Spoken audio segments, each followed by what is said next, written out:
Soccer. Hello to everyone watching live on the OneSoccer YouTube channel. Andi Petrillo, Carmelina Moscato in her stadium, and we got Laura Armstrong. Today's special guest has been to 3 World Cups, 2 Olympics, taking bronze in 2012. That's right. That's the Canadian national goalkeeper, Erin McLeod. What's going on, Erin? Hi, guys. Thank you for having me on. Well, it's a pleasure having you on. So where are you? Because we're going to get into some NWSL talk. We know you with the Orlando Pride. Are you in Florida? Have you already made your way to Utah? Because we heard the news last week, right? Everything kind of going with this World Cup style tournament. So where are you currently? I am in Orlando. I was in a little bit of the Canadian lockdown with my parents, my roommates, for about a month, which was awesome. And then I've been here now for probably about 5 weeks. So in isolation for 14 days, which was interesting. And then training individual quadrant training, which was interesting. And then on to group training. And now we're back to the normal swing of things. Okay. So hi, I'm living with my parents too during this pandemic. What does it Nothing feel to be like ashamed of. to break free? You know what? Carm knows this about me. I will have more often cheesy answers than not. And living with my parents, actually, I haven't lived with them since I was in the 10th grade. I've been all over the world with soccer, and it was actually awesome. I got to know my parents as adults. And, my dad and I were like bonding on little walks. We'd go to the field and he'd train with me. And it was cool. I was playing pass with my parents who are in their 60s. They have pretty good technique. So, yeah, it was really nice, actually. What did you learn about your parents during lockdown?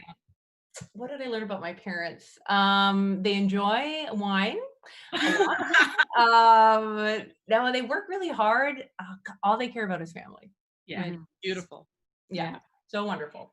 So we love bringing players onto this show and having them out, teammates or former teammates. And Carm has told me that you two were roommates for 12 years. So dish, what are some of the things that made Carm such a great roommate? What are some of the things where you're like, I think I'm going to kick her out? You know what? I don't. It takes a lot for me to get peeved. I mean, I'm Canadian, so I'm a passive aggressive a lot of the time. But I don't know. I always felt so lucky. Like Carm and I don't know how to have a light conversation. Like we can't just talk about, you know what I mean? Like we always get to the weather. You don't just talk about the weather. No, we just get to the guts. All the real stuff. But there's been no complaints. An intense human being, but in the best way possible. You know that, Carm, you were spared. You were absolutely spared. Really let me off the hook. I thought you talk about my OCD tendencies or something, but listen, good. We'll move on. More about you. We'll move on. She's having a roommate, though, who cares about having the place clean all the time. I mean, that is a good quality. Okay, so let's get to some serious talk here. Around the world, right? Sports affected by the pandemic, and we've all had questions. When is it going to come back? What's going on? And we're starting to see slowly some leagues in Europe returning. And then we get word that the NWSL, looks like that's going to be the first league in North America where soccer is going to come back. What was that process like? What were those conversations like? And what did the players even really want to know to make sure that this was going to be safe and, everyone's health was going to be first and foremost? Well, I think there's been a lot of mixed emotions. I know a lot of players from all levels were like at home with 10-pound dumbbells, like trying to stay fit. So there's always that, like a preseason before preseason. So there's getting in shape. And of course, just the amount of attention to detail as far as like the medical process has been interesting. We've had a lot of medical calls really where we're just asking, and what does that look like? I don't know if you guys have had the COVID-19 tests. Literally there's a compartment of your nose that goes all the way up here and it goes all the way down to your ankle. Oh. And no, I'm kidding. No, but that's how far, that's how far they put that thing back there. And you are like, so, and we have that once a week.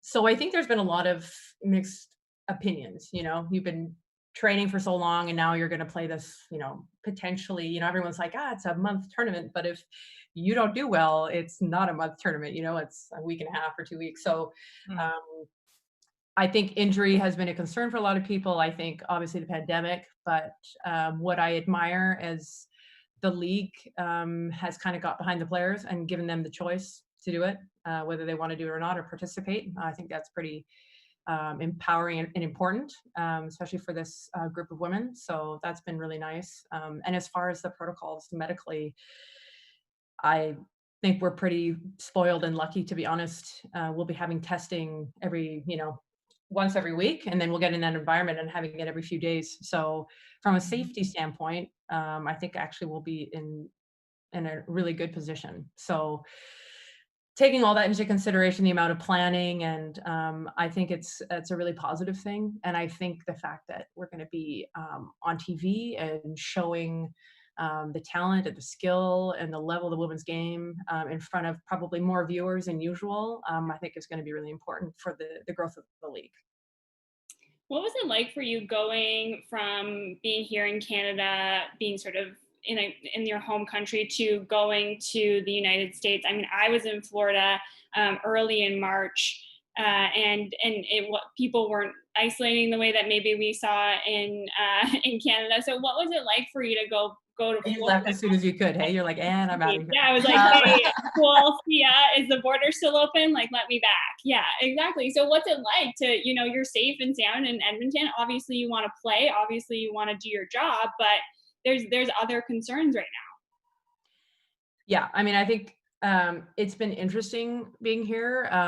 They've opened up the beaches, but I haven't been going. So yeah, it's an interesting time because you go to the grocery store. The thing is, it wasn't that different. When I was in Victoria, I was shopping for my parents because my parents are in their 60s, and so I had my mask on, and I was the token shopper in the family. And here it's, everyone's still wearing their masks. They're still being smart about social distancing. And I tried to go to a restaurant for pickup the other night, and not a lot of things are open.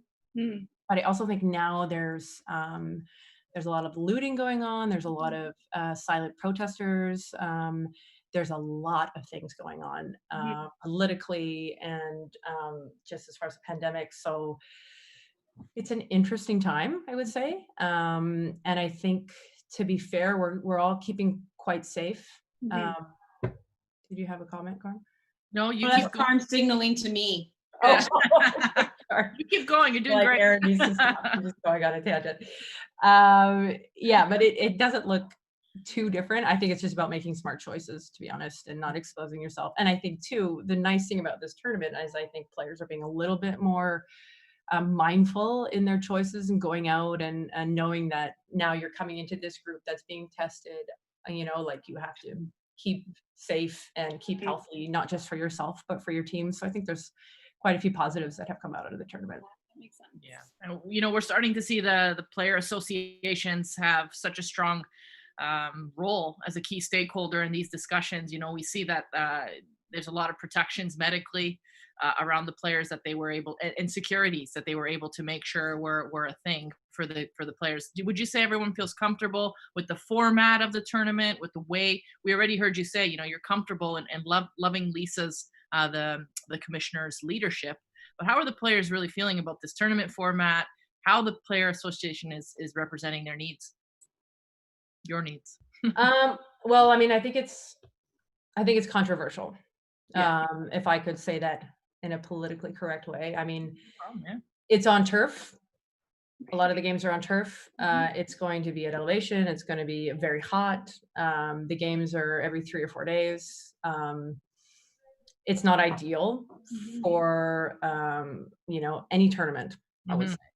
So I think there's that, and I also think you can't take lightly this COVID-19, the effect that it has had on people mentally. So I think there's those things to consider. I think also, as we've gotten closer and closer to like the phases, I think people have had access to more and more training equipment. But, when you're training at home and, like my dad, like punting the ball back to me, it's a little bit different than like jumping into, like bless him, he's doing all he can and I'm doing all I can, but you're getting into a group scenario where you're training full out. it's different. So I think there has been a lot of people who are hesitant to like commit. And, now that the Olympics has been postponed, not canceled, I think that thought is there. And there's also the thought that if you don't play now, like, does that mean you're not playing until March? So there's, I think, a lot of things we've had to consider, and I think a lot of it is being the first to have this tournament, financially for broadcasting companies. I mean, there's a lot at play. There's also the sustainability of the league. I think it's just a very complex scenario. And I think all in all, players have come together. And again, what I like is people are free to choose. No one is saying anyone has to do this. And I think that's really important. But I don't think it's been easy for a lot of people to make this decision. I think you encompass just about all the points that we were even curious about. It's almost like Yeah. you understand the state, of women's sports, not just soccer, but women's sports. Do you want to lose that momentum? Do you want to be forgotten about? Do you need to come back? The finances, the TV, the health, the fear, right? Like there's just all these mixed emotions that you're dealing with, where it almost seems like you're damned if you do, you're damned if you don't. And you just really try to make the best decision possible. Right? Yeah, absolutely. And again, it is different for everyone. And I know some people haven't committed yet, in or out, and they're kind of seeing how things play out. They want to see how their body reacts to full team training, and which again, for like being a coach right now, I think that would be a total nightmare, to be honest. How do you plan when you're not really sure who's coming? And I think it's an interesting time. I do think it's going to come down to a lot of strategy, and like Carm, we always talk about like teams growing in the tournament. I think there's going to be a lot of growth. Like there's got to be. Think about like that first game. I don't know if you guys watched the Bundesliga the other week, like when it first started and you're like, so I think there's going to be growth, and you have to be in an environment where that you're going to allow that and kind of make space for that, because it's going to be very different from the beginning to the end, I think. Was there anything specifically that you needed to hear to say I'm in? I'm kind of like, how do I say this? I'm like a 5-year-old when it comes to football. So, no, I've been battling with a lot of health issues for a while. And so now that I'm healthy, and I think it was going to take a lot for me not to say yes. And I know there's risks. I totally am aware of that. And I'm like, I'm not 21 anymore. So I know there's even more risks for someone at my age, but my philosophy now is like, I never know how much longer I have to play. I think I'm totally blessed to even be training right now. So, I'm going for it. And if it doesn't work out, it doesn't work out. And that's again, why I'm so in support of people making their own decision, because I'm not thinking about the Olympics. Like, would I love to go? Oh my God, yes. Who wouldn't want to go? But I'm just thinking about enjoying the game for as long as I can. So I just think at the end of the day, like the choice that you make and to like stick with is going to also help your health. If you're on the fence, I think it's not good for your body and training and all that. Mm-hmm. All right, we're going to get to those injuries, the knee injuries that you're alluding to in just a moment, but I want to go back a bit, because you did mention when we were talking about the difference between Canada, the US, and how they're dealing with things, but you also said you're being very sensitive to what's going on in the world as well, with the protests, and there has been some rioting and looting, and it's just there's a lot going on in the world at the moment, but I want to go back to, for many of us, and I'll, kind of put my hand up on this, where I'm experiencing a lot of this for the very first time. You were a teenager in Indonesia. Like, you lived there for a few years. I mean, I think that's part of your life that maybe a lot of people aren't aware. You played soccer over there, but you were there during the 1998 riots that they had as well, where, I mean, your family had to flee because things got very violent there. How did that open your eyes to just, social injustices and everything else in the world? Because this is not the first time you're seeing this. Yeah, that was quite an experience. You don't really realize, and there's like a lot of signs going around about like privilege and not really knowing that you're privileged because it doesn't affect you personally. And I think that's really true. I remember my first day going to, I was going to the international school where all the rich kids went, and we are driving to go to school, and on my left is a Muslim school, and on my right is a Christian school, and these kids are my age, and they're throwing like boulders and rocks at each other. And I remember our bus driver like slowly backing out of this and like going a different way, and that was just day to day. We would on our way to school drive by literally like a village of cardboard boxes. You know, it's 32 degrees there every day of the year. And then you'd also go by these buildings that it was like Gotham City. So that for me was like, it was mind boggling. I don't think I actually understood the gravity of that until I was like years later when we were like visiting Bali, which is beautiful and not really a representation of the country, you know? So it really did open my eyes. And it also made me realize how different people are and different religions. And it opened my eyes in a lot of ways. And yeah, like I think being in Canada, we are so lucky. You don't really notice how lucky you are until you leave. Mm-hmm. You know, we went on that trip in Liberia. Yeah. Where, my God, like, you know, we're sitting in this circle where the leaders of the community are 13-year-olds because everybody in their family has died of AIDS. Mm-hmm. And they've got one running bathroom for the whole village, like thousands of people. And you're like, you know, and we're like, we're riding for freaking toilet paper off the shelves. Mm-hmm. So I think I've been very lucky to be exposed to that. But also, you know, I think what's interesting is there's been a lot of injustice towards Black people, especially from police. And it's,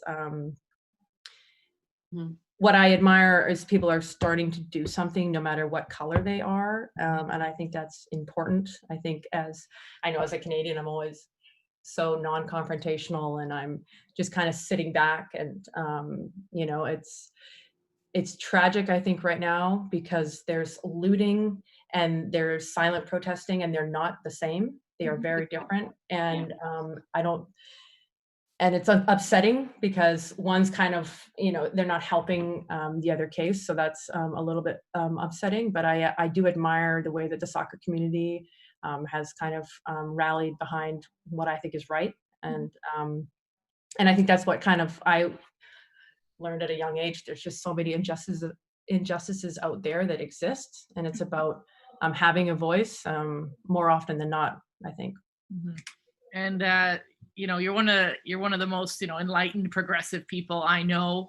There is something around, you know, we don't know what we don't know, as when you said that, talking about white privilege and what's coming out now about how we're all moving towards really educating ourselves and asking different questions than we have in the past. And I think what I like about what you're saying is the idea that through soccer we can create really actually meaningful change. Because when you talk about Canada, you know, even though I'm a League One commissioner, our entire league is made up of the most beautifully diverse group of people.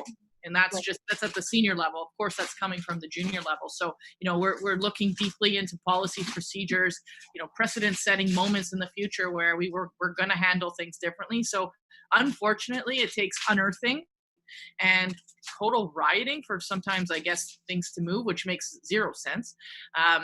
But, you know, like you said, through our platforms, we can do a lot. And I know you have. And one of the things I'm leading here, you too, is the Mindfulness Project.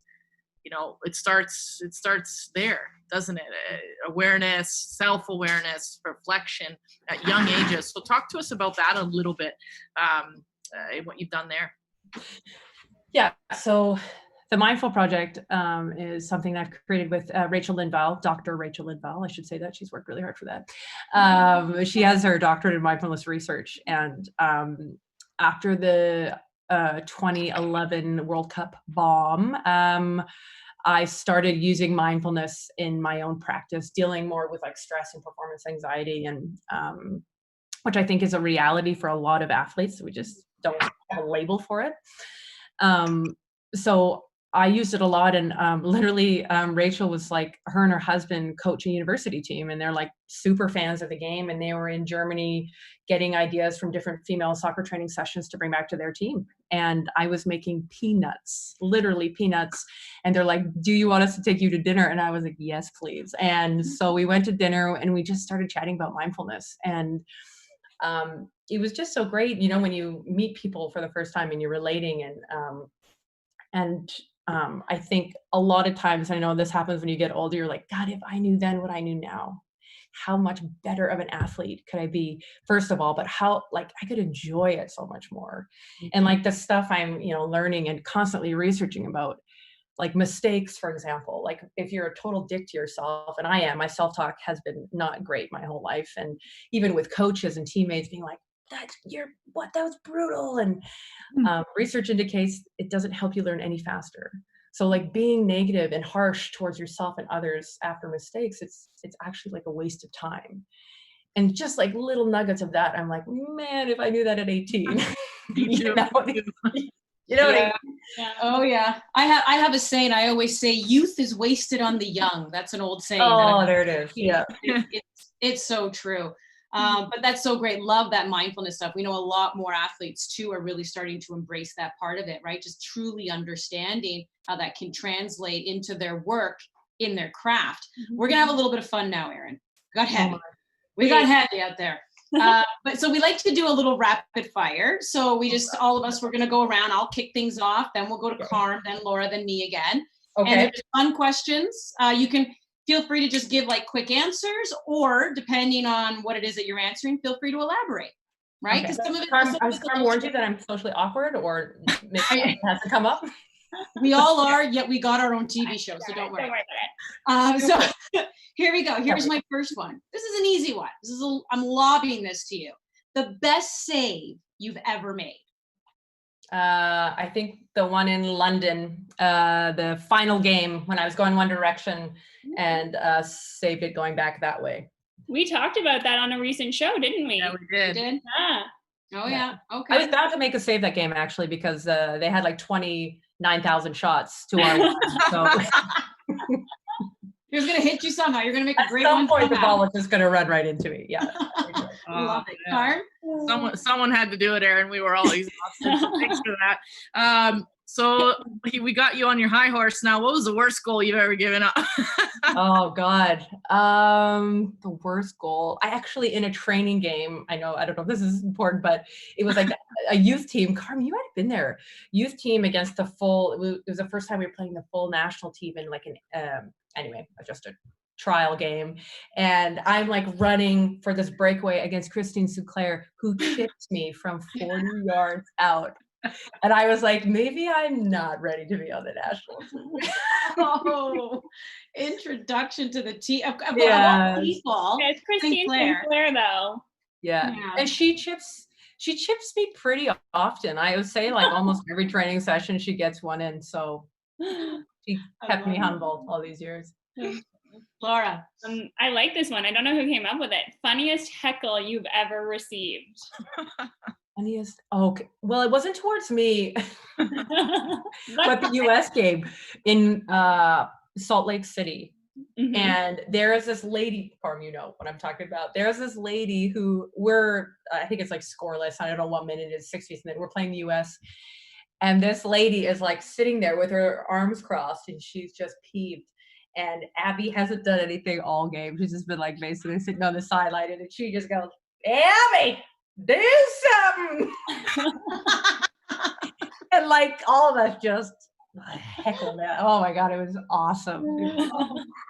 That is, sometimes it's just like the strangest and even the most like, benign things, but they end up being so funny. But as the goalkeeper, the reason why we threw that in is because you're the only person on the field that is stationary, right? Yeah. The players are constantly moving, so you hear everything. Now, unfortunately, you're also on the receiving end of some nasty things, but you literally hear everything. Like I'll always go to a goalkeeper after a game to ask, what did you hear? What did you see? Because you can, like, you literally are hearing it. Yeah, I do remember one game, which is like, it was hilarious. I was in DC, and I don't know if you remember when people used to say, oh, that's so gay. Do you remember that saying? Oh, That's yeah, been yeah, coming for a while. And I remember one person going, Erin, you're so gay. And I was kind of like, yeah. Yeah. And I remember, I was like, With the hands up, you're I like, don't know what to yeah. say. Yeah. I thought that was pretty funny. Captain Obvious. Yeah, thanks for that.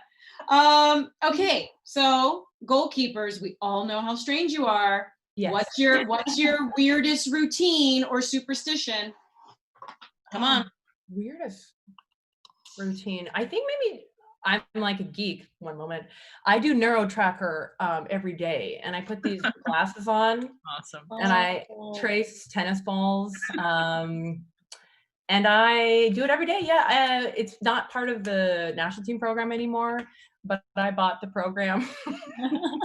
What is that? Wait, you have to explain this to me. What is that? So essentially, it's there's like 8 tennis balls that like are going off, rebounding off 4 walls, Yeah. and 4 of the balls light up, and you have to focus on them, and then the lights go away, and for 6 seconds you have to try and track those tennis balls as they're mixed with the other 4, and then at the end of those 6 seconds you have to like press the ones that you think are the initial 4. So it's a focus really practice. Hard version of the cup game where you're lifting the cups and they're moving around, and Exactly. but super difficult. Yeah, it's tricky. Shannon Weller, I send her my scores sometimes. I'm sure she really appreciates that. The cool kids unite. Oh my goodness. I'm so All right, Carm, you're up next. It's okay, Erin. Thanks for sharing. What is the craziest exercise or drill that a coach has ever put you through, and you don't need to name who?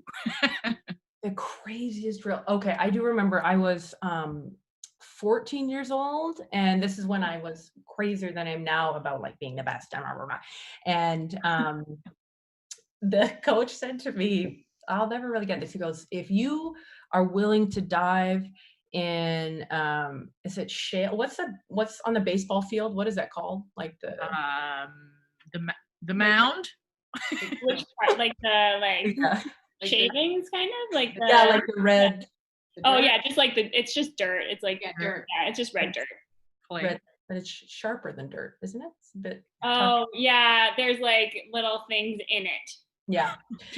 Kind of like shavings almost. Yeah. It sounds horrible. Why would anyone want to dive in that? But anyway, he said if I can dive through this, then mentally I can handle anything. So we had like a diving session on this, and I like ripped my pants to shreds, and yeah, that was the worst. But I think it was a one-time mental test. The other one. Do you remember Jari Knudsen?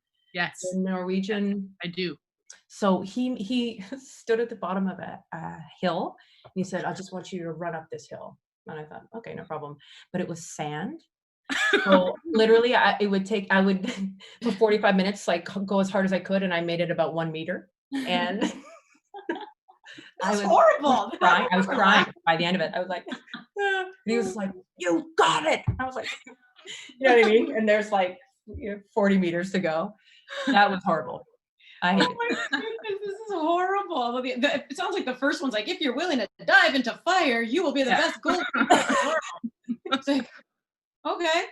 All right, Laura, These are the moments where you truly realize professional athletes are professional athletes for a reason. Because I'd be like, see ya, like I'm done here. This is not happening. Yeah, no common sense, exactly. No. Well, you said it. I know. Okay, rank the following in order of importance. Oh no. A 1-0 loss, but you make a half a dozen world-class saves. A shutout. In a win, but you give up a goal you should have saved. Oh man. This is very difficult. I'm gonna go with, I mean, it's about the team performance. I gotta have to say would be the win. The others are too much about my ego. So Really? I think that's the first time a goalkeeper's ever admitted that. Because goalkeepers, they win, but if they let in a goal, they're like, nah, man, I had a bad game. I don't like it. Oh yeah, I'm not saying I wouldn't mentally like beat myself up about it. I'm just saying for the team, the most important thing is getting those free points. Well, not necessarily, but Yeah. Okay, there you go. That was us having a little bit of fun there. I love that. All right, time for more serious talk. So I do want to go back to a moment, the 2012 Olympics. I knew it was coming. Yeah. Yeah, you knew we were going there. Well, I asked, so we had Tancredi on a couple weeks ago. Oh, awesome. And I had just kind of thrown it out there. I was like, how badly did you hate Abby Wambach, right, in that semifinal game? And she's like, nah, I wasn't actually angry at her. She's like, I hated that ref, right? Like she just kind of went after the ref. And just to refresh everyone's memory, 2012 semifinal, Canada right up 3-2, 76 minute. And you are doing what every goalkeeper does, right? So you got the ball, you're getting ready to kick it. And we've all said, maybe on one hand, in the hundreds of years, I'm not that old, but in the forever that I've been watching soccer. 84 years. Yeah. I think I've seen that call once. So I'm wondering, we've seen the look on your face. There's video evidence of it everywhere. What were you thinking when all of a sudden the ref blows the whistle and tells you why? Because you went past the 6 seconds. Yeah. Initially, I was just, at first I couldn't believe it. But to be honest, I just remember thinking, I can't believe this. And then just like getting back to set up the wall. Cause I didn't, everyone's like, were you so angered and outraged? And, I wasn't really like, I didn't even really think about it. I wasn't that pissed. I was just like, let's just set up the wall. Let's just keep going. And afterwards, I mean, I felt, I would say so fortunate to have like Sinky and Tank and like people getting in trouble in the media to defend me, because I did have the ball for longer than 6 seconds. Was it a bogus call? Yes, it's debatable. But, and I think because of that, I ended up having the best performance of my career up in the next game. So I told you I'd go cheesy on you, but no, I mean, it was, I didn't think about it. And I know we had done a lot of really great work on mindfulness with Dr. Carrie Evans, who was in with us. And it was just like next thing. And I feel so fortunate to have worked with him, because it was like, you didn't have time to think in that game. You just had to park it and move forward. Mm-hmm. Yeah, I was actually, that was my next point, was going to be, our whole careers were always just about really training how to handle that level of pressure. And that probably was that one of the worst calls and highest pressure moments you've dealt with? Or would you say, like, cause that was a direct towards you, it's like the equivalent of getting a red card and like, feeling like, oh my gosh, this is, was it the hardest? I think so. I think mostly because I think my biggest fear with playing sport is just letting the team down. And I think that's how I felt after the game, that I had, you know what I mean? But at the same time, I had mixed reviews, because I felt like that was I'd never experienced that call before. But at the same time, like, because of that call, it led to the, the free kick where we had the handball. And it just, I do remember at some point being like, this game, there's something off with this game, because everyone's like, was it fixed and blah, blah, blah. I mean, I don't know about that. I do know that because of that game, they started putting a lot more attention into good refereeing on the women's side. So all in all, yeah, I think that was probably one of the biggest moments. And I mean, I had some other ones like, like I tore the rest of my ACL in that Costa Rica game in the warm up before it happened. And then, that was a big moment for me, because the second we won that game, I knew the whole team was going to go to the Olympics. And I wasn't. So that was that was more of a shot to the heart. But the other one was, I was just I think happy because of the way that not just myself, but the whole team reacted.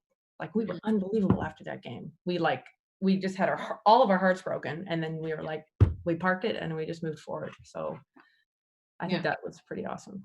No, listen, there's such a mixed emotions, because like you said, the rule exists. It's never really called. Did you have it longer? Sure. But again, whoever really calls it, the inconsistency and reffing, I mean, it's a dialogue we can continue having forever. But let's go back then to that heartbreak, right? So I completely tore my ACL. I've had one surgery and I still feel like to this day I'm rehabbing like 20 something years later. I can't even imagine having gone through that 3 times. Erin, my goodness, take us through the ups and downs. You know what? I think that, well, keepers already spend a lot of time by ourselves because we're back there and no one's hanging out with us for the most part. But, you know, rehab it's an interesting time because you figure out how much you love it because you have to work hard every day. But I also think you learn a lot about yourself. And 2016, it was probably the lowest I've been, because my whole identity and everything that I had been for so long was the number one keeper for Canada, and all of a sudden I wasn't that. And yeah, I was depressed. I was trying to figure out who I was without the game, without Canada, and it was a really hard process for me. But at the end of the day, you know, like now I know I'm much more than playing football. For me, it's literally a joy and a gift that I get to step on the field every day. But I know that if I can't step on the field tomorrow, that I'm going to be fine. And I needed that. I think that tournament to watch that to be okay. Like the World Cup in France, I had tarsal tunnel syndrome in both my feet, and I went there with my family and I cheered the girls on, and I would not have been able to even fathom doing that, you know? So I think it really tested who I am and what I want to stand for. And I am going to quote Abby Wambach because even though I wasn't really happy about that one game, you know, like I loved her speech, the Wolfpack speech, where she said, if you can't lead from the bench, you can't lead from the field. And I think I made a decision after that 2016 Olympics that I was just going to be who I was going to be no matter what.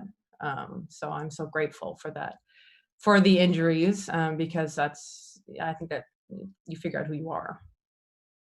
Yeah, it's pretty powerful, Laura. So tarsal tunnel is the most recent injury, correct? When you're coming back from? It's hard. You guys get your list out before you're like, should we talk about? What does that mean? And also, like, that's not one that has a surgery, right? Like you had experience with sort of injuries that involved a surgery. So what's it like coming back from a thing that doesn't necessarily have that kind of obvious fix? Yeah, so that was really interesting, mostly because no one knew what was going on with my feet. Right. And they were like, we think you have plantar fasciitis. And I'm like, it feels like someone's stabbing me all the way up to my knees from my feet, you know, and I couldn't figure it out. It was something foreign to me. So I think if you're an athlete and you don't know what's going on with your body, it's like, it's infuriating. It's really frustrating. So, and so the national team and my club kept kind of saying like, push through it. We know you're so strong. And I was like, I don't know, like it's really painful. And then I saw a specialist and she was, you know, it was very helpful to know that it was like a nerve problem and not something that I could push through. And I kind of returned to play too early and ended up breaking my third metatarsal in my left foot, which actually ended up being you know, a saving grace, minus like having to wear, you know, like having crutches during getting inducted to the Hall of Fame. That was, I could have done without that, but what can you do? But yeah, it enabled me to heal essentially. So I was off my feet, and so it was a long process. It was a frustrating process. I mean, we don't have to go into my personal life, but a lot of stuff was going on, and having to I remember walking my dogs at night, and I could barely walk. I was in so much like agonizing pain, and emotionally it was just like it was a really tough spot to be in. So yeah, so that was tough. To be honest, the surgeries, you kind of know what's going on and you know how to get better. And so that was challenging mentally, I would say. Yeah, no, the unknowns are the worst, and your body's telling you something, and external people are telling you something else, and that dissonance is pretty tough to migrate. But how's your body feeling now? How do you get your body prepared for training, and how do you upkeep? Because like you said, you want to extend your career for as long as humanly possible, which is amazing to hear. So how do you manage that? Yeah, and as long as humanly possible.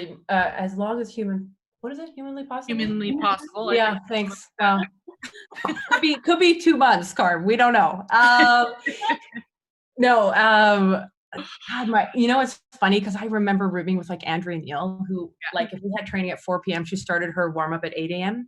But I don't feel that's what minus a foot thing. I feel like pretty blessed. I'm like either like super injured getting surgery or I feel pretty good. Yeah. So I'm doing different training now. Like I'm trying to ease up on being on my feet. Like if I'm doing fitness, it's on the bike, or I've been in the pool a lot more. And so I'm thinking about non-impact, but also like volume. And that's like my biggest downfall because, when you're feeling good and you're like, ooh, and you make 10 saves, you want to make like 35 saves. So it's like, maybe you should just stay with 10 saves, So I'm still having a hard time like managing reps, and I'm 37.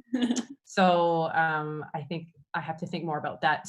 It's still a struggle. But I think it's good to be hungry every day, and that's, basically how it ends up being. But and just my recovery. Like my recovery is more of a full-time job for me. I'm in like my recovery boots, I'm rolling out. I've got like my own like Terragun or Hypervolt, and like literally I am always recovering. So that stuff is fun, but all in all, it's good. It's all worth it. Well, we do have a comment that's come in from Twitter, just so you know, you're a huge inspiration here. This is actually from Anthony Novak, who's with Forge FC of the Canadian Premier League. If I'm reading this correctly, I mean, he's a guy who's scoring goals, but it sounds like at one point he was a goalkeeper. He said, Erin, you're a living legend. As a young goalkeeper, all I wanted was to stop shots and dye my locks because of her. I'm guessing he went a little blonde, it sounds like there. How about that? That's really nice. Actually, it might have been when I dyed my hair red. Yeah. You had the red. Yes, you had that too. Yes. Okay. I try not to bring it up, but there are photos on the internet. So I can't. Mohawk, right? Wasn't there a mohawk? There was. Yeah. Karma's biting her tongue. I can see it.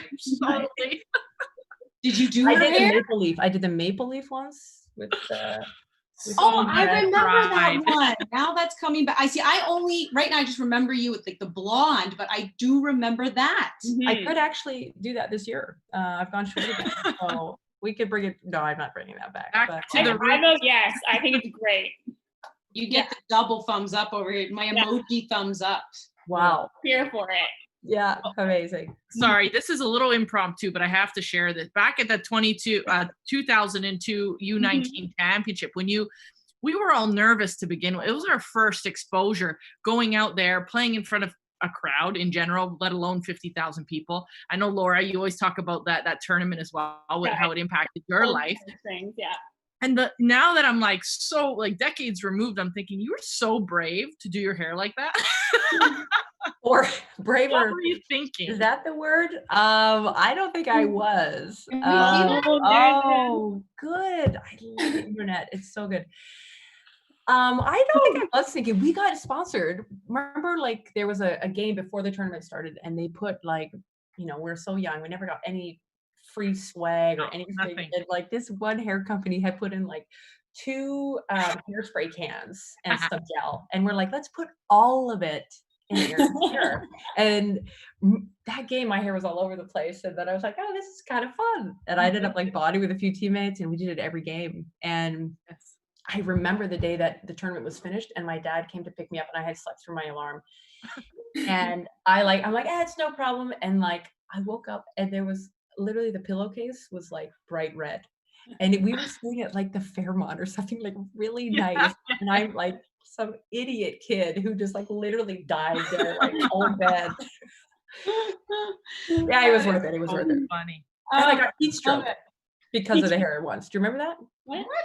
Oh, Ian Bridge was like, I think you got, because I had so much paint in my hair, I was like exhausted on the side of the field, and he was like, you have heat stroke from your hair. Because you're like also inhaling the fumes from the paint in here. Did you have like some brain cells that were getting diminished there? Oh my gosh, medical expert. Yeah.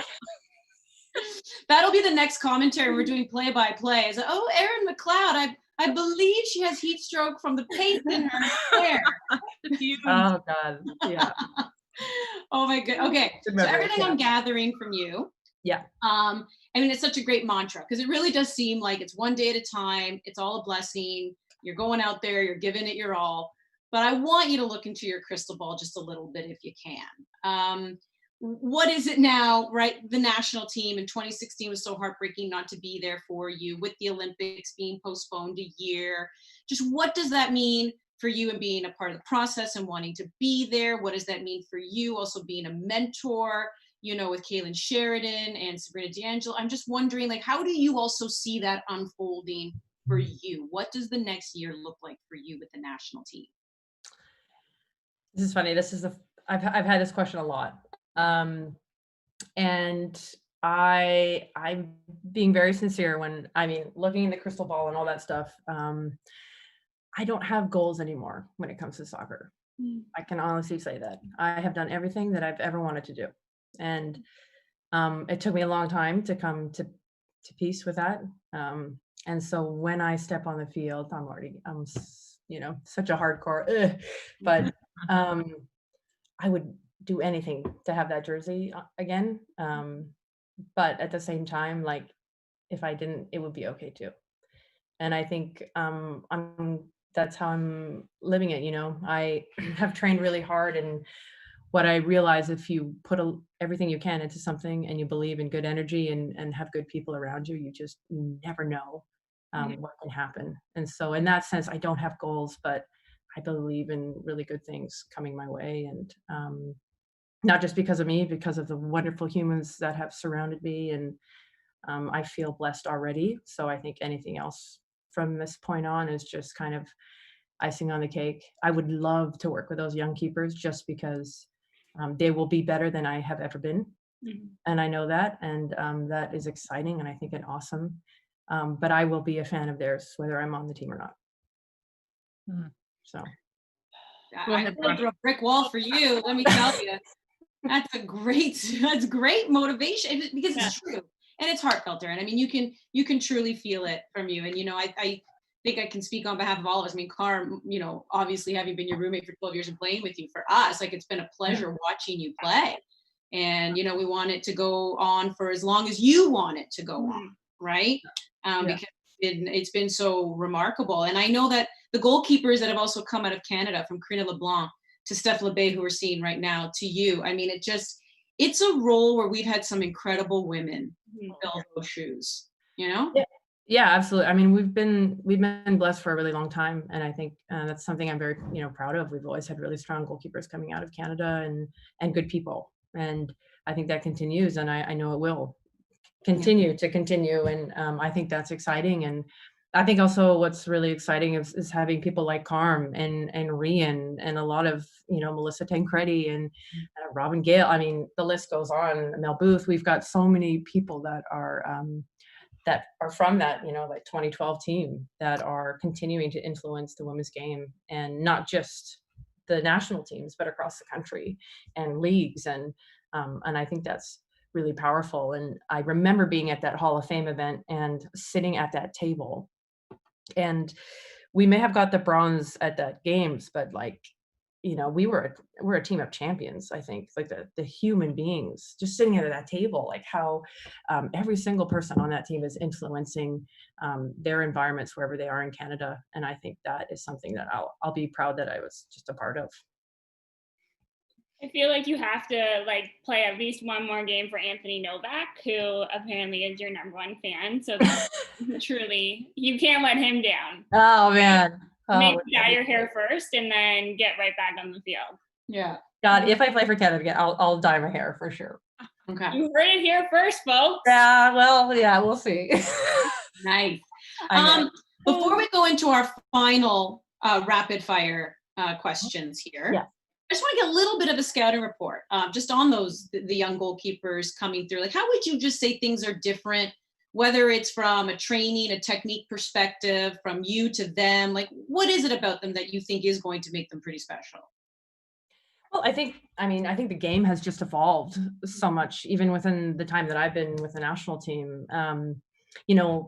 When I came onto the national team, it was about you were literally a shot stopper, and you took crosses, now you're the 11th player and a shot stopper and you're everything now. And they're growing up in that culture. I mean, I was training with a Rex program out of Vancouver, and I'm learning from these 16-year-olds how to do a block. Like they've grown up with this culture. So I think the future is extremely bright, but I definitely think, like CANWNT and Sabrina are at an awesome time in women's football. I mean, the game has just evolved so much, and especially goalkeeping. I think the last couple of years has just really gone straight up, and it's such a science, and there's so much detail, and so I'm really excited. Plus, they're playing a lot more games at a younger age, and goalkeeping is about decision making. So they're able to. They've already probably seen way more club games and have more experience than I did at their age. So I think it's going to be really awesome to see. Looking forward to that. All right. So this is like flown by. We have like 7 minutes left. So I have a surprise for everyone. I am going to be hosting this rapid fire for the entire panel. Everyone has to answer the question. And I also have another announcement to make to all of our loyal viewers who have watched Happy Hour every Wednesday on the OneSoccer YouTube channel. This is our final show. So yes, Erin, you're our final guest until, things are coming over at OneSoccer as the world is starting to get its feet back underneath it with the pandemic. So we're starting to move into some different and exciting things over at OneSoccer. So you get to be the final guest. And I know everyone's going to miss me fighting with the sun. Erin, this is every show. I think I found the right spot in my office, and the sun is like, no, I'm going to shine in your face. So everyone's going to miss me trying to avoid it. I don't know where I'm going. You need a stadium, Andi. Yeah. You look great in every light, though. So that's true. You're so kind. This is why the three of us moving forward are going to be the three amigos. Okay, here we go. So Erin, as the guest of honor, you always get to answer first. Oh, man. It's fun. It's fun. Don't worry about it. Beer, wine, or spirits? Beer. Carm? Beer. Laura? Wine or margarita? Oh, you have to throw in the margarita. Come on, we're team wino. Yeah. They're beeros, we're winos. Whiskey sour, though, but. See, that's a good one. I'm not gonna lie. I'm the occasional spirit girl. I'll bring the spirit once in a while, but it's all about wine with a side of spirits, right? Yeah. See, there it is. All right, Erin. We know you indulge. Favorite junk food? Vanilla milkshake. That's good. Who has milkshake? I have not heard. I don't have a lot of cheat days, so I'm a goalkeeper. I can't. A moment on the lips, forever on the hips. So I can only have something bad for me every once in a while. So that's what I go for. I had a milkshake on Sunday, if it makes you feel any better. What kind? What kind? Chocolate. I don't know if it was the right choice, to be honest. Every time I hear milkshake, for some reason, I just think like that 1950s. Like, let's go get a milkshake. I don't know. I thought you were going to say indigestion, and I was like, yes. I was gonna something else, but we don't need to go there with people who are lactose intolerant. Garm, what's your junk food that you like to indulge in? Too easy. Ketchup chips. Oh, Canadian. I love it. That's a good one. Laura? Guys, I got a lot of hate for this. Somebody asked me this question on the weekend. It's salt and vinegar Ruffles. Oh, Ruffles. Sorry, can't be Lay's. Like salt and vinegar ones. Ruffles. It has to be Ruffles. Good. Oh.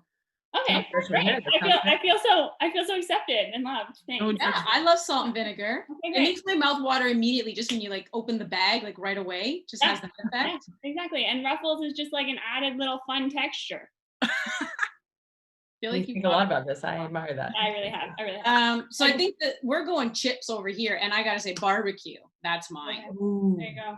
Love it. So this Mandarin buffet. I feel like buffets are the way of the dinosaur now, given the current climate situation of the world.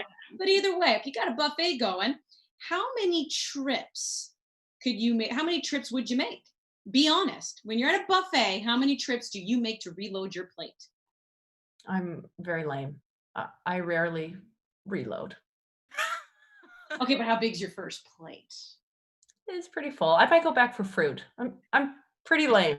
Like like I said, I'm always eating like a goalkeeper because I don't run. But let's say I'm retired, I would definitely go for 2 plates.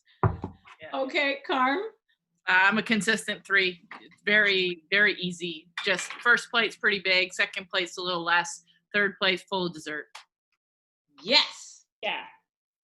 I like that strategy. Yeah. First plate's like you try everything. Second plate's like the stuff that you actually liked. And the third plate, my third plate is always bigger than my first and second plate because the dessert plate, I need one of everything. Everything. Yeah. Yeah. No, the dessert plate for me is the most important plate. Yes. I'm the holy trinity on that one as well. Yeah. I do have one comment though. If I'm at Carm's mom's house, I will have 6 plates because I will have no other choice. Oh, that'll make her day. I'll let her know. Delicious food, but no choice. Well, for sure. And well, especially if there's an Italian mom and you're not eating, suddenly it's like, why are you starving yourself? Yes, exactly. I'm obviously starving myself, so they go with that one. All right, so maybe we should do a pre-pandemic versus current pandemic. How many hours per day are you on your phone or TV? Like, what was it maybe before you were kind of forced to stay home? And then what has it been like since you've been home? Oh, okay. Before, I was probably watching 1 show a day, and on my phone, probably about the same, half hour. And now maybe an hour. You are disciplined. Yeah, well, the Mindful Project keeps me pretty busy. So, and I'm taking a lot of courses. So I get in about 1 Frontier. I'm watching Frontier right now. So. Oh, Jason Momoa? Yes. It's about the HBC and the fur trade and the It's very gruesome though. It's very. I tried to watch it half the time, like. Yeah. But no, I hear you. I tried to watch it. I said this like as someone who really loves animals, and I get that that's our history, but I was like, I don't know if I can watch that. A lot of killing, people and animals. Yes. Oh yeah. But like animals are animals. Carm, what's your habit been like?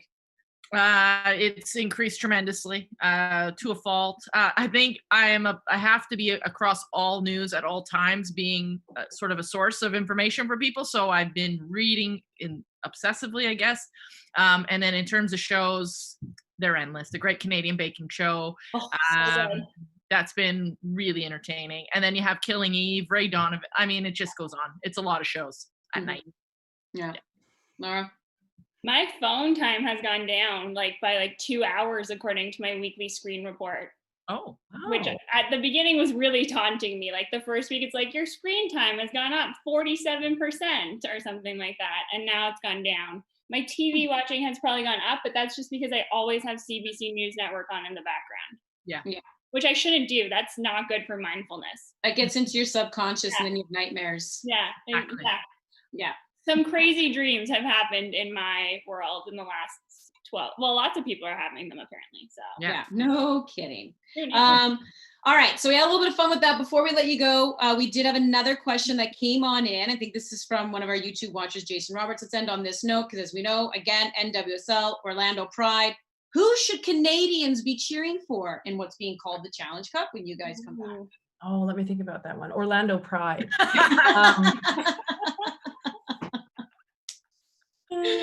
Yes. I mean, why not? You know, why not? Why not? Get a new fan on board. Be like, come on, cheer on the Orlando Pride. We did. Did you see our odds? They're not good. So we need all the support. Really? Well, we're looking forward to watching it. Mm-hmm. Soccer is coming back. You'll be a part of that. We're happy to see you back in North America as well. I mean, we could talk to you about so many things because you're applying your trade in Europe as well, but it's so great to see you on North American soil. We look forward to the start of the NWSL. We look forward to what lays ahead for you. So happy to get you on this show for the full hour. Before, as we said, we're going to take a break because we're starting to shift things into studio as the sports world gets going again. But Erin McLeod, ladies and gentlemen, a longtime representative of the Maple Leaf and Olympic bronze medalist, joining us here on Happy Hour. Again, still some great shows on OneSoccer's YouTube channel, so go check it out. Until then, see you next time. Thank you.